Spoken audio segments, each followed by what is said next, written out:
Hey everyone, welcome back to the Marvel Man Cave. Today I want to talk about my Billy bookcases and how I store my movies without having them push all the way to the back. Before we get into the crux of the video, I will say my ultimate solution for these involves a 3D printer, but at the end of the video I'm going to go over some alternatives that I found that I was using as an interim step until I found the 3D print that I like, because I went through a few different iterations for my Billies to get the solution that I enjoyed the most. So I'm going to show you what the problem was. It really is a first world problem, but I want to show you what the problem was, or what was bothering me about storing my movies on the Billy bookcases, before we get into how I solved it, and then talk about some alternatives at the end. I don't know about you, but this drives me nuts. It's a small thing, I know, but you can kind of see all the movies. Maybe I go over here. They're not all lined up. Some titles you can see, some like this are pushed back further, then you get these sections. So this was one of the reasons. Let me back up a little bit. Yeah, it's a little bit better view. So this is one of the reasons I decided I needed to do something about my Billy bookcase and how I was storing movies, because this stuff drove me nuts. The other thing that drives me nuts is, so I'm sure like a lot of you out there, you have a shelf, it's already full, and maybe you're going through and you're like, oh, I want to watch, say I want to watch the Sean Connery movies, and then I push it back there, and while I'm pushing that, it goes all the way back, but then it pushes the other one back. So, you pick another one out, go through, and then you're pushing the other one, and the whole thing goes, and then you have to readjust. Like, it's a small thing, but this is not a problem that is unsolvable. So it was stuff like this where the movies are just getting pushed back. I found myself constantly kind of trying to, line them up on the front like this, and then you're pulling some forward to try and go, and then I was trying to get them on the shelf, but then even here you can kind of see like it's still like a little bit back. So I just didn't want that anymore. I wanted to find a solution for that. And you can kind of see, obviously, here with the Blu-rays, you know, these don't get pushed back. You can't push them back. I can take out Happy Thank You More Please, which is one of my, I don't want to say one of my favorite movies, but I really enjoy this movie. This and Liberal Arts. I really like Josh Radnor. I was a really big How I Met Your Mother fan. I know this is a tangent, but if you haven't seen this movie, it's a really fun movie. It's a good date movie. But back onto the freeway. So you take this out, you look at it, you're like, all right, I'm done with it, or I want to put it back. You just put it back. It pushes in. It's the same level for all the movies, unless, it's got a slip cover and it's going to stick out a little bit, but that's just because of the movie. But if everything else is the same, it all nice and level. And for that part of me, it's just so much more pleasant. We'll say my ultimate form for the Billies was to use my 3D printer and a print that I found off Printables. And if I'm doing this right, you should be seeing the page and the print that I actually use, and I will link the actual print that I found on Printables down below so you too can use it. It's actually a pretty simple print. I've never had any problem printing it. I've just done it on normal, no fancy settings, just I have a Anchor Make M5C. I use white filament. For the most part, there's one that's black because I was out of filament and I needed the space, so I printed one in black, but you never really see them anyway. But for the most part, I print them in white, so they really blend in with the Billies. So you'll want a 3D printer for this specific part, and honestly, the filament color of your choice, but you're not meant to see them to begin with. So I will show you what those look like and how to kind of put them together, because it's super simple. It could not be easier. An idiot like me can do it. So you can kind of make a judgment for yourself if you think this is going to work. So I thought I would just show you how easy this is to put together. So it's pretty self-explanatory, and I don't think you can actually do it wrong. So they just slide in. And the nice thing about these is, obviously, I want the same side. So you put it in wrong, all you gotta do is flip it back over. You probably could glue these if you really wanted to, but I want to leave them, editable or malleable. The other nice thing is I print 4 of these at a time. I print the 2 at one time, so it takes about 7 hours total on my printer to print these.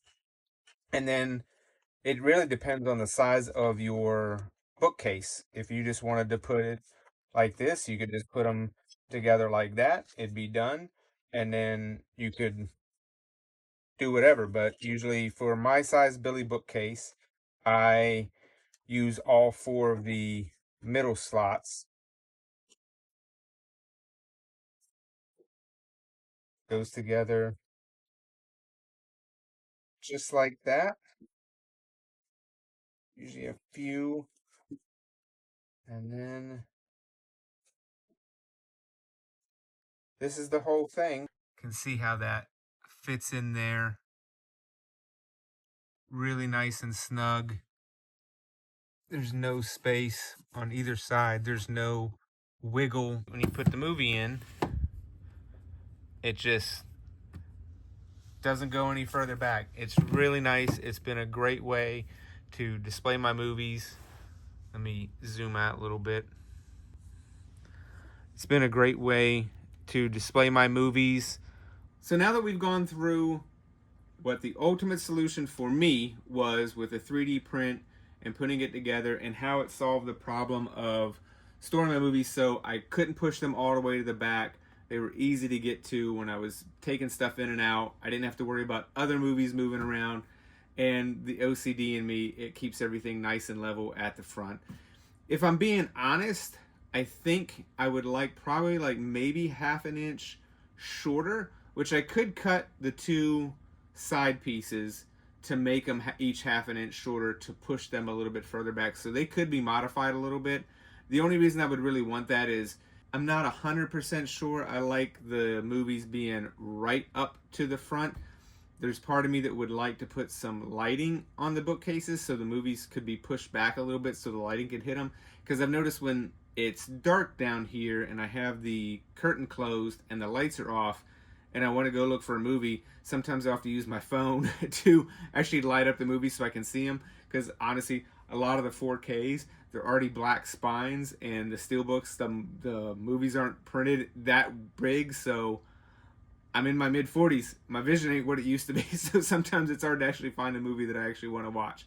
So that's probably the only thing that I would say, and it's a very small thing. It really doesn't even bug me. I do kind of like them having flush to the front, but if I was going to make an alteration, that would be it. So keep that in mind as your personal preference. If you do use that print, you could modify the side pieces a little bit, and it wouldn't have any impact on the middle connection pieces. So if you want your movies to sit back a little bit, you could modify that print to do that.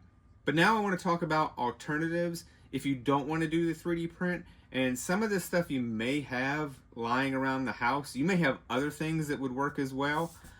So I'm going to show you what I used initially to see if it's something that you would have around the house and could make it work too. The first thing I used was just a piece of foam core. I cut this the width of one of the bookshelves, and I just slid this in there.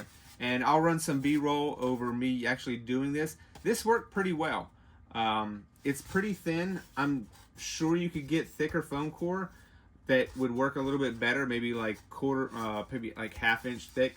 It'd take a little bit more to cut, obviously. This was pretty easy to cut. I did this in a matter of minutes with a straight edge and an X-Acto blade. But this worked pretty well, and I was initially actually going to go to the store and get more foam core to do all my shelves like this. But I would say the downside for me is because it was so thin that if you didn't push the movies at the bottom, and I generally don't, usually when I'm taking the movie, I'm taking it from the top, and then when I'm pushing it, I'm either pushing it from the middle, maybe sometimes I would say the middle of the bottom, like halfway from the middle and the bottom of it. And even then, like, they would push forward just a little bit. They would still stay flush, but it was that I pushed a couple back, and so ultimately I decided this wasn't for me. So after I tried this and kind of decided it wasn't going to work, I was trying something else at the same time. which was a Funko box. This I stumbled on. You'll see there's some Funkos back there already. I had some Funko boxes back there to begin with, honestly, as storage, because I was storing some of the actual Funkos out of the boxes here. And I'll do, again, if I'm doing this right, you'll see some B-roll of the way these look. But I would just lay these down on the shelf, and it was almost perfect. Like, it was uncannily perfect. By the time you put this up, and then you push the movies back into it, it was perfect. You didn't have to worry about anything. I have a lot of these. I have a lot of Funkos that I've kind of purged from my collection. So I had a lot of boxes kind of sitting around.